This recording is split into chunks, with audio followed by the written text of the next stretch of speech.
অনেক পীরের কথা তো আপনারা শুনেছেন, কিন্তু এই ডিজিটাল যুগে অ্যানালগ পীর কি ভালো লাগবে? আজকে এমন এক আস্তানায় আপনাদের নিয়ে যাব যেখানকার পীর টিকটক, ফেসবুক, ইউটিউব সবই ব্যবহার করেন, যেখানে আছে নাচ গান আর টাকা ওড়ানোর দরবার।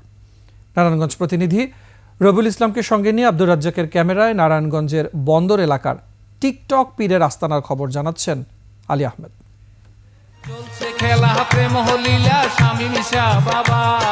নাচ আর গানে মাতোয়ারা টিকটক পীর শামীম সিরাজ শাহ, ইফতি সিরাজ শাহ ও মারুফ সিরাজ শাহ। ইফতি আর মারুফ নাচেন টিকটক রিলসেও। দরবারে নাচের তালে ওড়ান বান্ডেল বান্ডেল টাকা। সেই টাকা নেন ভক্তদের কাছ থেকে।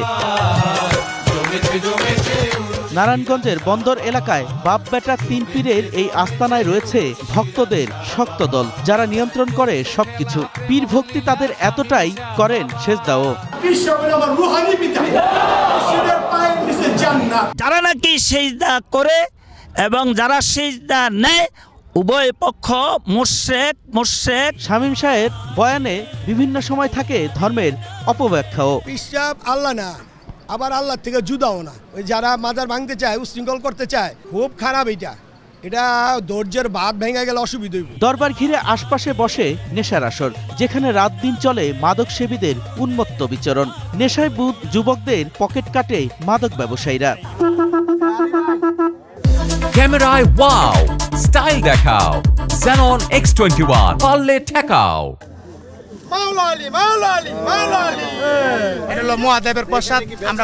ধর্মের অপব্যাখ্যা আর অপসংস্কৃতি রোধে ব্যবস্থা নেয়ার দাবি জানান ইসলামী চিন্তাবিদরা। সেখানে যে সেজদা দেওয়া, তারপরে মাদকের আখড়া, এরপরে বিভিন্ন ইসলাম বিদ্বেষী কর্মকাণ্ডগুলি করা, এটা কোনোভাবে ইসলাম সমর্থন করে না। পরিকল্পিতভাবে তারা এটা করে। অনেকগুলো হচ্ছে যে তারা ব্রোকারি টাইপের করে দেখাচ্ছে যে মানুষ এখানে অকাতরে দান করছে, আবার কিছু পাগল লোকও তারা জোগাড় করছে।